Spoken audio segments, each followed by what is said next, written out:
odds. Can you take Yeah. me back to what happened exactly in your accident? You take the floor. Everything is yours, my Sure, friend. sure. Let me give you a brief summary of what happened. I was going to school up in Ottawa, up at Carleton University.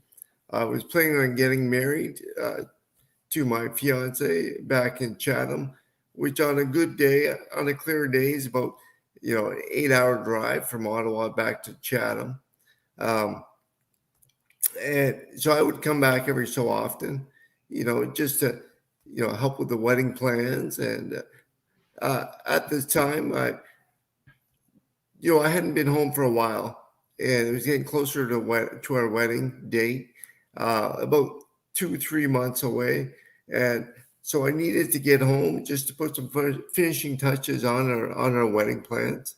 And now I what I did was I usually got a ride home with somebody from Ottawa, who also came back to Chatham uh, for one reason or another. She would come home, once every couple of weeks, and so this particular time, like I said, there we hadn't been home for a while, and I needed to get home, and so we made plans to go home, and what happened was she would arrive at my house at about 5 in the morning, 4 in the morning. Then we'd make the trip home and be home for supper time uh, the same day. Well, this particular time, uh, the weather looked great. It was the end of March, and we thought, okay, well, we've avoided all the snow. We've been doing great so far.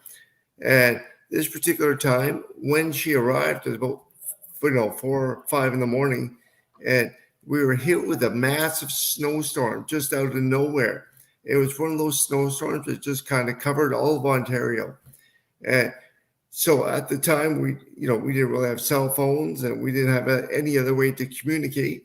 So I had to wait for her to come and drive, to come pick me up. And so she came, and I went out to the car, and we thought, well, we still want to go? Yeah, let's keep going. Let's just take it nice and slow and steady.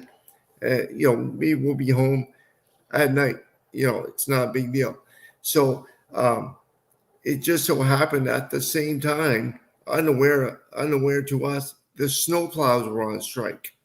This was an OPSU strike, and it kind of affected a lot of things, but in particular, the roads weren't cleared. But we're taking it nice and slow and steady.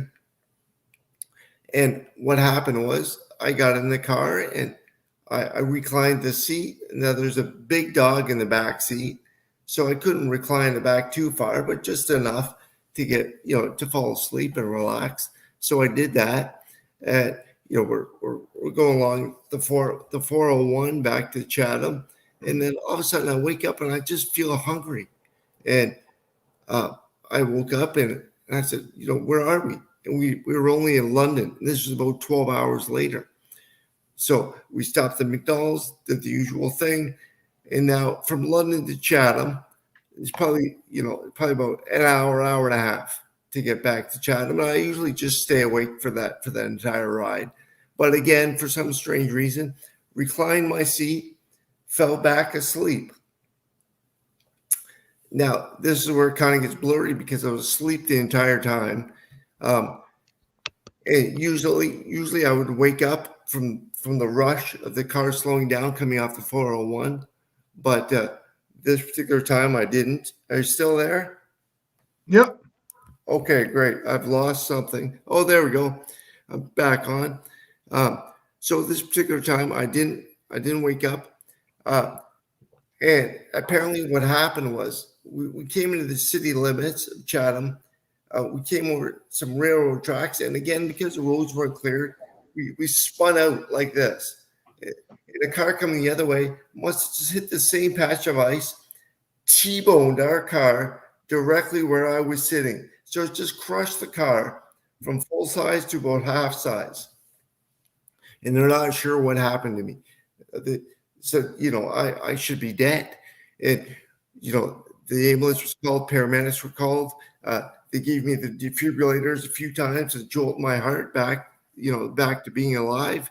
And I was rushed to the Chatham Hospital, but as you know, the Chatham Hospital is not big like the London hospitals are. It wasn't equipped for anything as severe as me. And, I was in such a state that, they thought, oh, for sure, he's dead. He's either dead or he's gonna die. So the doctors and whatnot were telling my parents, would you like to donate his organs? And if he does, I was in a coma, rushed to London. Again, there's no room in the London hospital, and they were on strike. It was a big ordeal trying to get in, and that's another side of the story.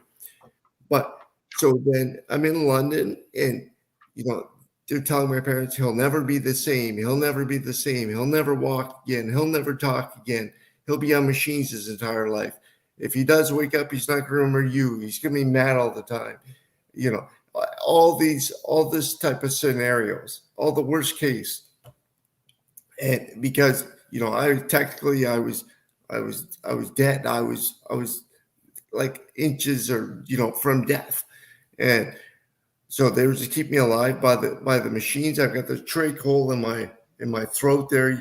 I don't know if you can see it, but it's there. My eye is messed up from the head injury that I sustained. After 10 days, when I did eventually wake up, like I said there, I woke up in the London hospital. And the crazy thing is, I could hear, while I was in my coma, I could hear the nurses and doctors talking about, what I was going to be like when I awoke. But for some reason, I had something inside me saying that, when I awoke, when I do get out of this, I'm going to be better than they say. I'm going to be better than 100%. Because they kept instilling that I'll never be 100%. But I just kept it in my head. I'm going to prove these people wrong. I'm going to be better than 100%. I'm going to walk again. I'm going to play sports again. I'm going to go back to school. I'm just going to, prove these people wrong.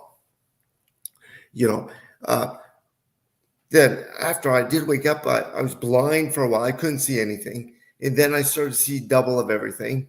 And then eventually my double vision kind of fixed itself. So I was seeing one of everything, but still my coordination was off. Everything was off. I couldn't walk.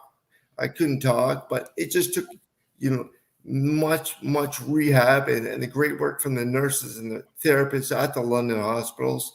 I was at Victoria Hospital, Parkwood Hospital. I'm not sure if I was the University Hospital or not. That part's a bit, I don't know which one I was at, maybe Victoria or I know for sure I was at Parkwood when I started my rehab. But they, as they would transport me from one hospital to another, they would say, well, he's not going to survive. Just make him comfortable. Just do what you can to, just make him comfortable. And, first of all, they had me up on, I believe it's the fifth floor. Maybe I think it was the fifth floor up at Parkwood Hospital. Once I did get to Parkwood Hospital and I kept surviving, and they brought me over to that rehab hospital. And now all the rehab was in the basement. So that wheelchair ride from that fifth floor down to the basement was so much stimulation on my brain that I just kept falling asleep. I just couldn't process. I couldn't get it all. I just kept falling asleep every time. And, the nurses and doctors, therapists would just kind of laugh and, oh, this guy's never going to make it. He's never going to be the same. He'll, there's no way. But after months and months of doing that, for some reason, something came over me where I just started to get it. I just started to learn to walk again, get the muscles back. And my brain just started to work again. Just from doing a lot of the physiotherapy, I found that, that's what really drove me to get better. Is doing a lot of the physiotherapy. And the reason for that was because, I couldn't talk, but something I could make the word home. And so I would say that a lot, home, home, because I just wanted to go home. And after being months and months in the hospital, home, home. But everybody just kept saying to me, you can't go home, you can't go home. But my dad said, he said, when you get stronger, and it was just something different for me to hear. Something in my brain just clicked, and that's what drove me to love physiotherapy. Because to me, getting stronger meant at the time getting physically stronger. But by doing that, doing my physiotherapy all the time, it healed my brain. It healed it rapidly because of all that oxygen going to my brain. Uh, and then I just start to excel at my rehab. And then eventually, I learned to walk again, talk again, read, write, just do it all over again. I went back to university because, they hadn't given me all my credits. I was still short by 2 credits. They gave me everything but 2 credits. So then I got home and I realized I still needed 2 credits. And then at the time, they were offering University of Windsor courses here in Chatham at the college. So I said, whatever courses there are, I'm going to take them. So I took them. And what should have taken me maybe 4 months to complete 2 credits. It actually took me more like 2 years, but that's okay because I did it. I didn't quit. I just kept going. And what I would do to instill the lesson in my brain, I would take a tape recorder to the class back when we did tape recorders, and put it at the front of the class and record it.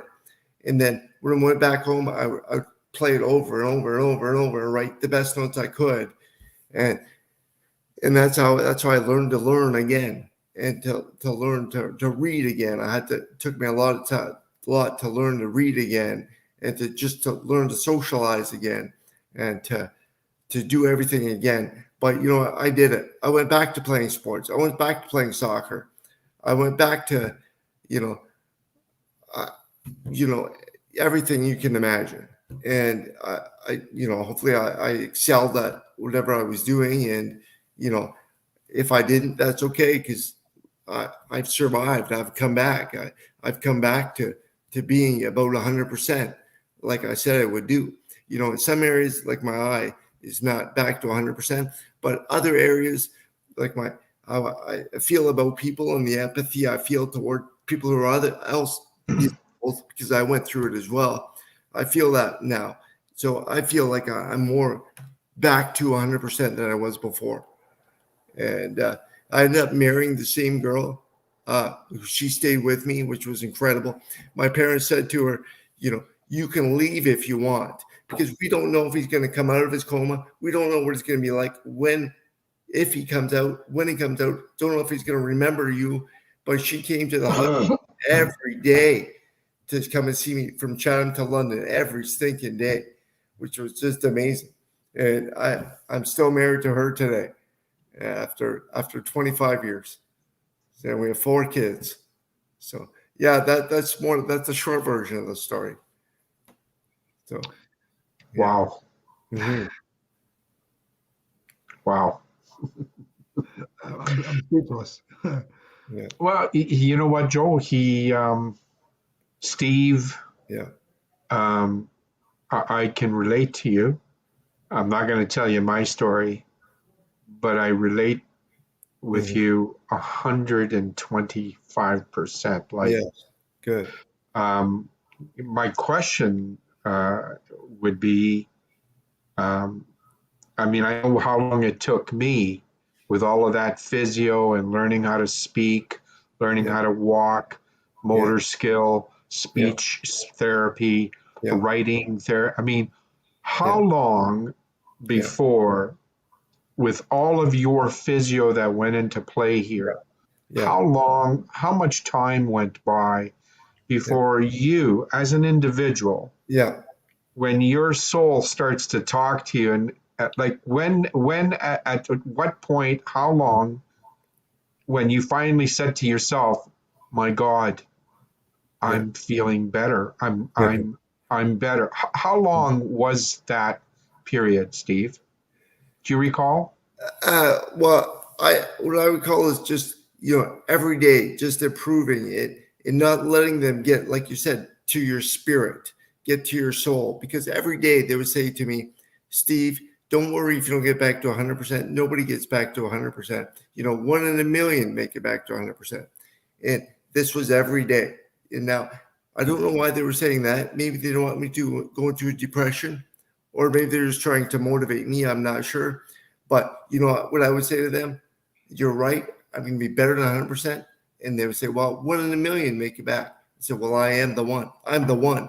Last day at the hospital, they said, I did my last therapy, and they said, so you're the one. I said, yeah, I'm the one. So in every day, I don't know if I had a moment where I would say I'm all better now, but because every day I'm just trying to prove myself a little bit better every day. And still to this day, I still, thrive and determined to make myself better. I still exercise every day. I teach aerobic classes to seniors and people with disabilities right now. I still work out with weights, trying to build myself stronger still to this day. I'm still, studying and still doing whatever I need to do to make myself better.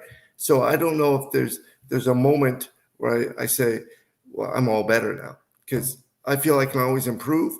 And, but, so I guess that's my answer. I guess at some point when your soul speaks to you, Steve, Yeah. and you know exactly what I'm talking about, there comes a time where you reflect and you reflect back, Yeah. and you know that those critical hours, Yeah. when you were taken away into the hospital, and you could hear everything going on around you, but you had no Right. way to speak Right. or give your own interpretation, like, Right. holy Yeah. smokes, like, Yeah. I'm Yeah. hurt. Yeah. But there must have been a time where you reflected back, whether it's months, whether it's years.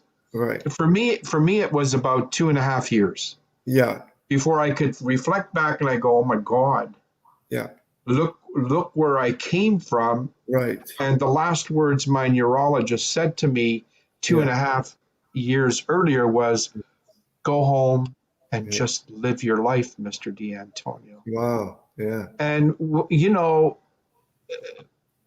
you can only imagine, and I can only imagine when you're hearing, does, like, he's not going to be the same. Right. Yeah. He's got a 10 or 15% chance of that. Like, you're hearing all this stuff. Yeah. Yeah. So you were able to connect to your own spirit, Yeah. your own soul, Yeah.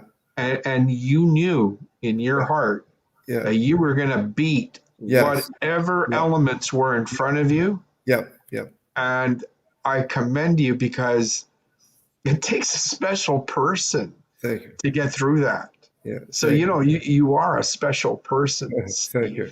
You are a special person. Thank you. He sure is. I like to interrupt for a sec, if you don't mind. You know what really got my heart spearing here in this whole story is your wife staying with you side by side. That is I know. you don't hear every day. And for a woman to stick by your side, that you're in a coma and you could have been a vegetable, that seriously is a woman for life.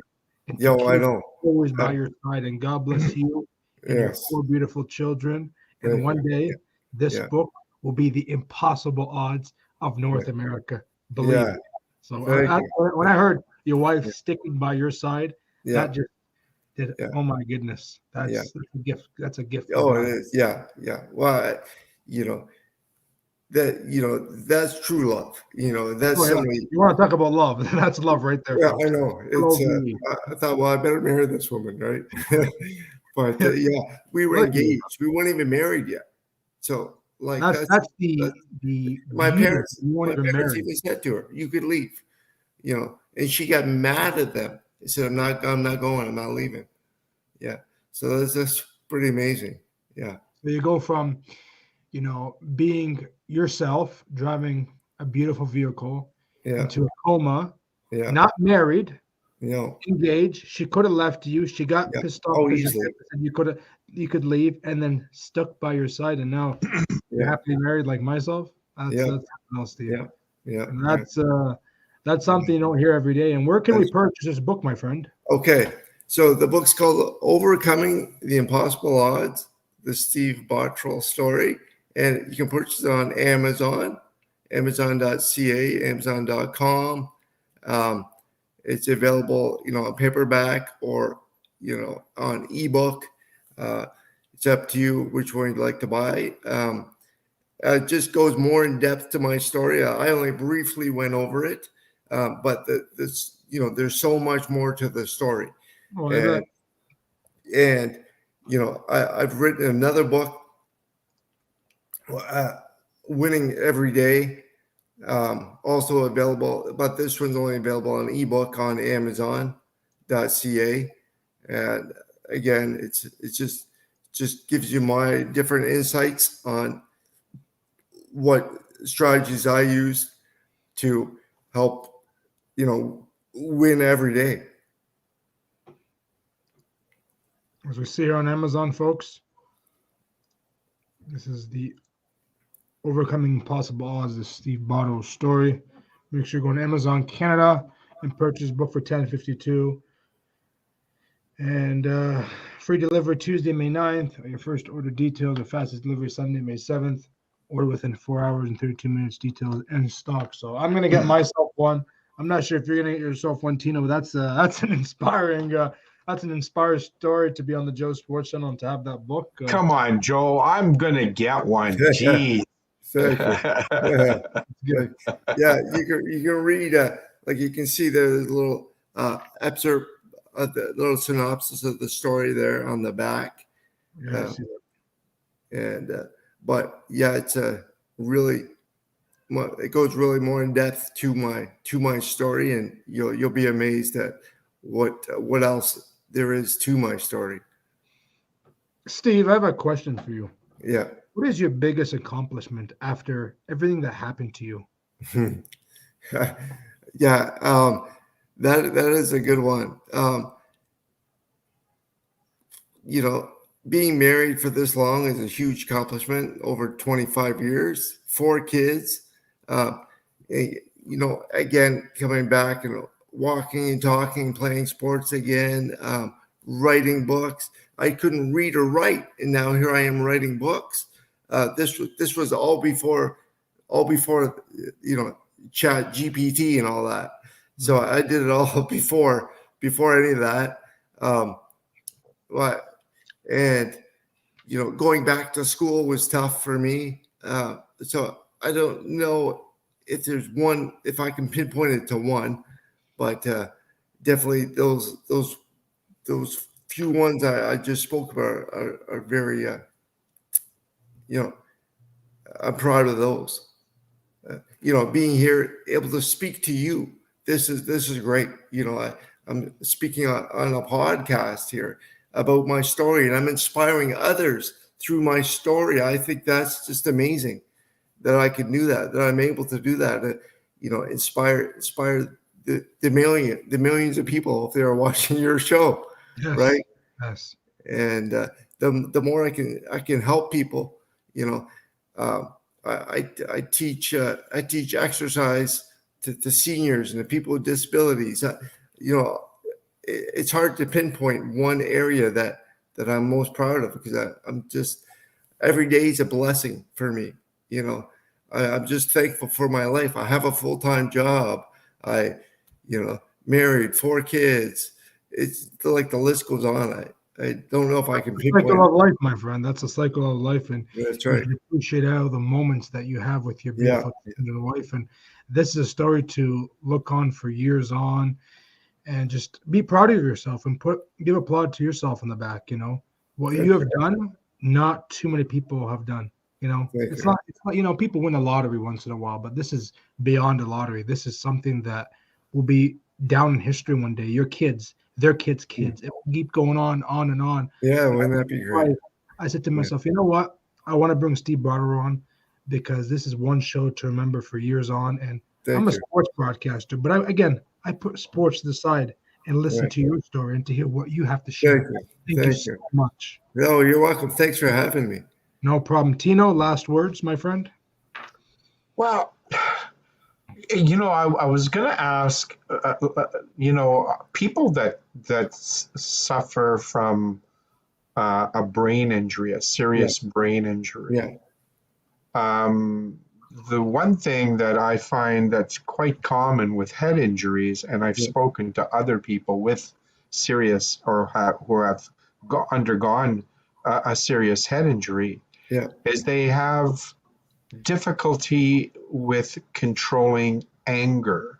Yes. This is one thing that I still work on today, even though my accident was 14 years ago. But getting angry is a line that I don't want to cross. And I was just going to ask Steve, do you also have any difficulty with anger and dealing with your anger? Well, here's the thing. I heard that the nurses and therapists say he's going to be angry all the time. He's not going to be the same. It's one of those things where I was like, I'm going to be the opposite of what you said. I know I've always had that in me, where if you tell me I'm going to be a certain way, I'm going to do the opposite just to prove you wrong. So that's one of the areas that they said he's going to be angry all the time. Well, I said, no, I'm going to be the nicest guy there ever was. So that's one, they said, you're not going to walk again. Oh yeah, I'm going to show you. I'm going to run again.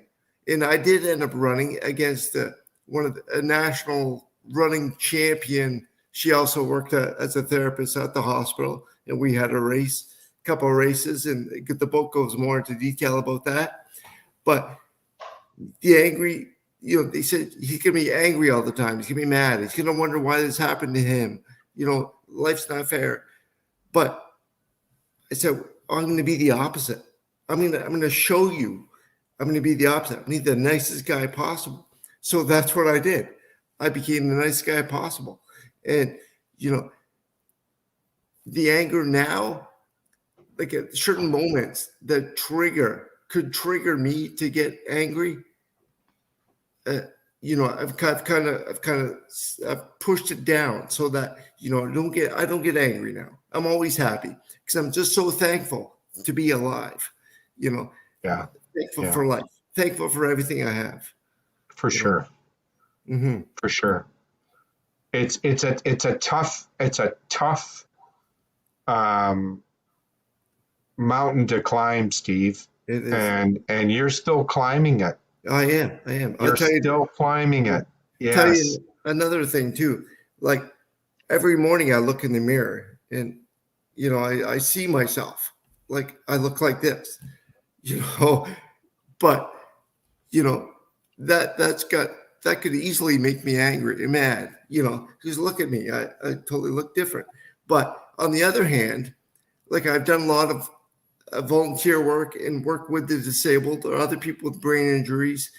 And I'm just so thankful of where I am today, that there's no way I should be mad because I'm alive. If I'm alive and I'm still breathing, then I have a chance to make things better. And every day is a good day for me. It is. And you know what? You should be proud of where you are and where you stand, because you got 2 feet and you're walking and you're functioning and you're going the straight line in life. You got the path where you're going, my friend, and never look behind, because if you look behind, you're far from gone and you are going towards the right mountain in life, man. And again, I got to say, man, wow, what a touching story. But I am very, very glad that I got this done with each and every one of you wonderful, beautiful Booni believers. And thanks again to my co-host for taking time out of his schedule, because I know he's been busy as heck, and coming on here and listening to the Steve Bottrill story. So it's been an honor, my friend. It really has been an honor.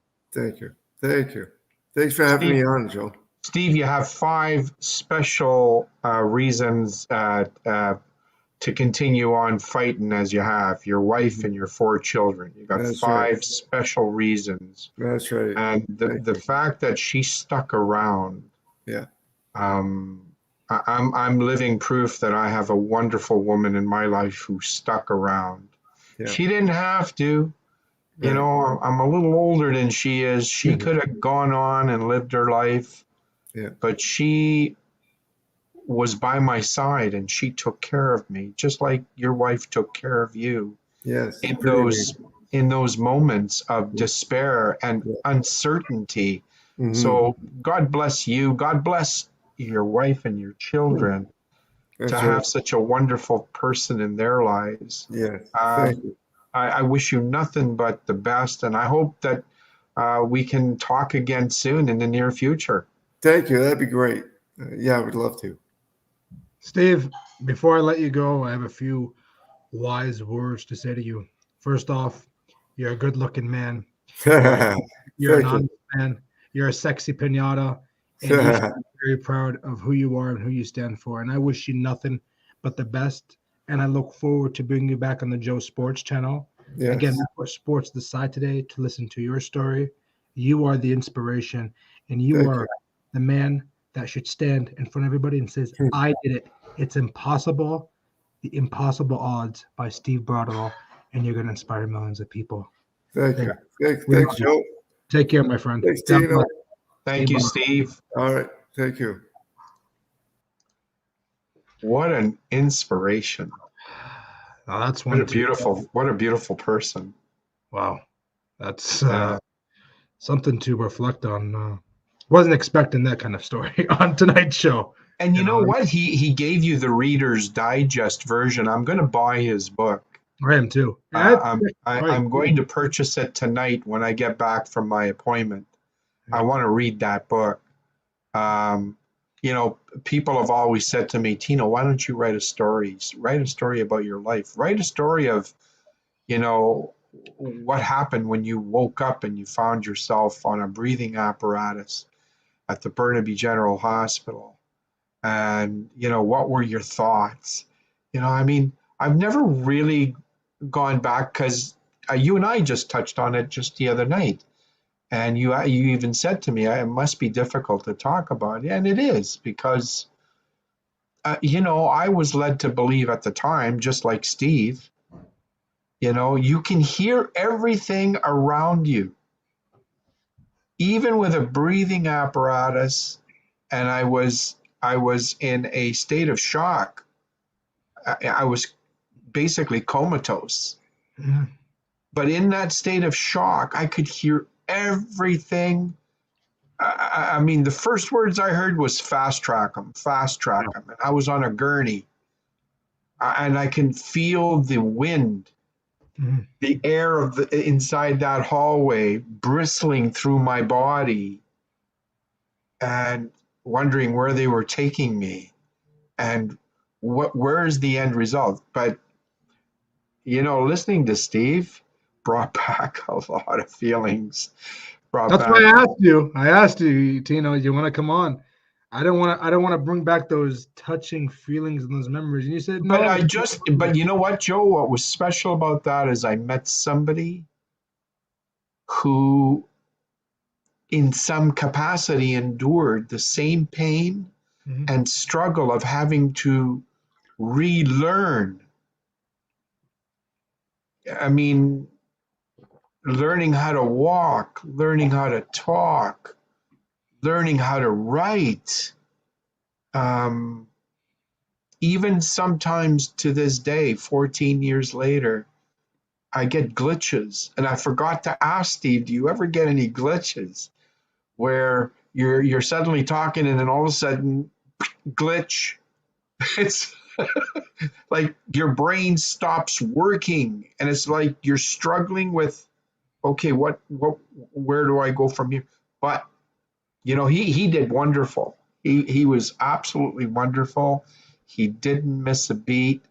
I could tell that there were some emotions with him spelling out the Reader's Digest version of his ordeal. He's a special person, Joe.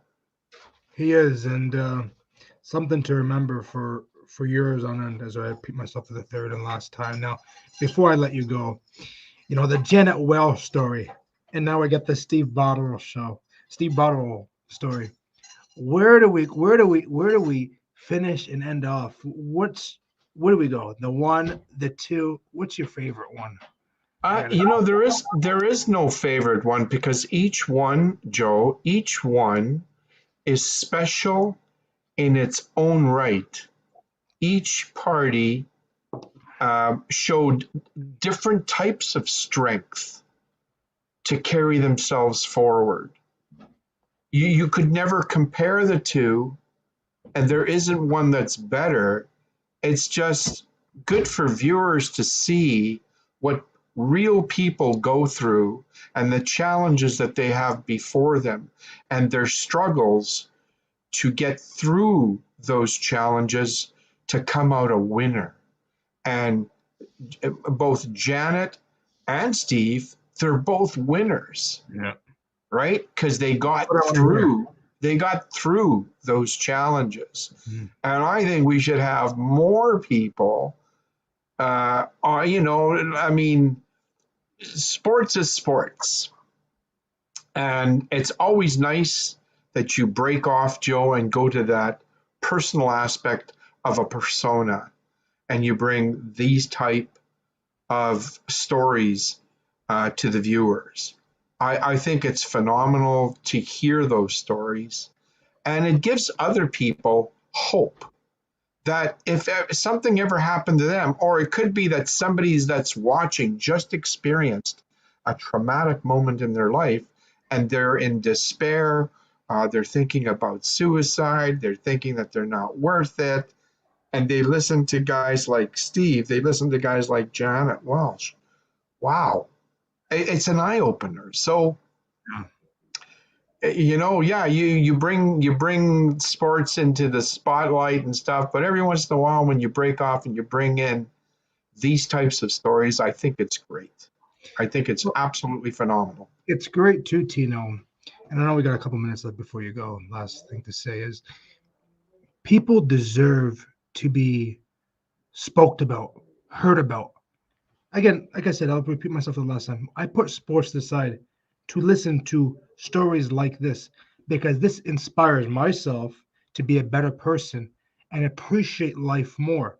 I bet you Steve Bottrill right now, who's listening backstage, he's smiling over there, I can see it, is so inspired that this brand is called Joe Sports Channel, but he put the sports to the side, his leaps that he loves, myself, and talking about his story on Joe Sports Channel. Now, if I was Steve Bottrill and I came on a sports show and I wasn't talking sports and somebody's talking about my story, that's a big W for me. That's a big W. No matter if it's 2 viewers or 1,000 viewers, that's a big W. So absolutely, that's why I like listening to people like that and giving them the chance and opportunity. Because once upon absolutely, a time, I had people that were in my corner, and problems like that, like King Goose, my brother, has been through a lot, and I gave him opportunity to come on Joe's Sports Channel and talk about his life. I think we should bring King Goose on.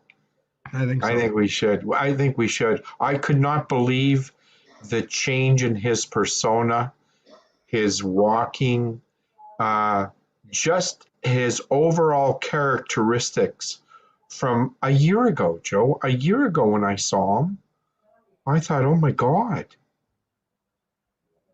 There's another individual who's extremely powerful from within. He beat the odds, Joe. And that would be, a really great story one day. Because, if I hadn't saw it with my own eyes, like they're two different people. Yeah. It's the same body, but when I saw him the other day in that video, it's two different people. My God. And he's got the scars to prove it. Thank God that they're not visual. Because I remember him showing, and I was just, oh my God. how did you survive that? And I remember that you said that. That was your first words. How do you survive something like that? But anyways, I mean, food for thought. And I just love the way he gets you going, or you get him going. I don't know which one it is, but you guys work well together. Yesterday we're at Krabby Joe's. One of these days, he's going to grab you on video and he's going to kick your arse in. One day, yesterday, he was wearing the Montreal Canadiens hat and his shirt and the red pants, and everybody's looking at him bad. So this girl comes up and says, "What are you wearing?" And he goes outside. He starts smoking with the boys and all that, just random people. And I go up to him and I take his hat and I flip it back like this. And I say, "How does that feel now? You come to a Leafs game wearing the Canadiens thing? Austin Matthews is a bum. He's so stupid. He should be traded." It's hilarious. Yeah, you can fire him up. He's got quite the amount of energy built up inside him. Oh yeah, absolutely, absolutely. But, anyways, Joe, it was a great show, Joe.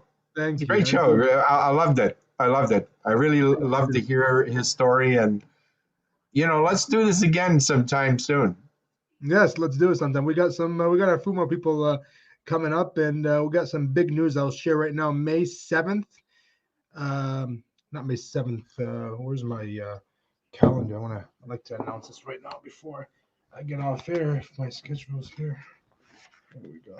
Was it May 12th? May 12th at 7 p.m. Eastern time. We got Bob Rathburn, the Atlanta Hawks commentator, play-by-play announcer. Should be an exciting show. I'm thinking to do a pre-recorded, but I'm not 100% sure yet.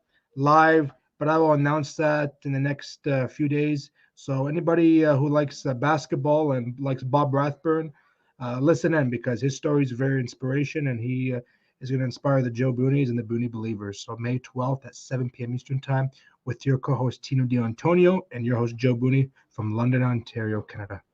Thank you very much, guys.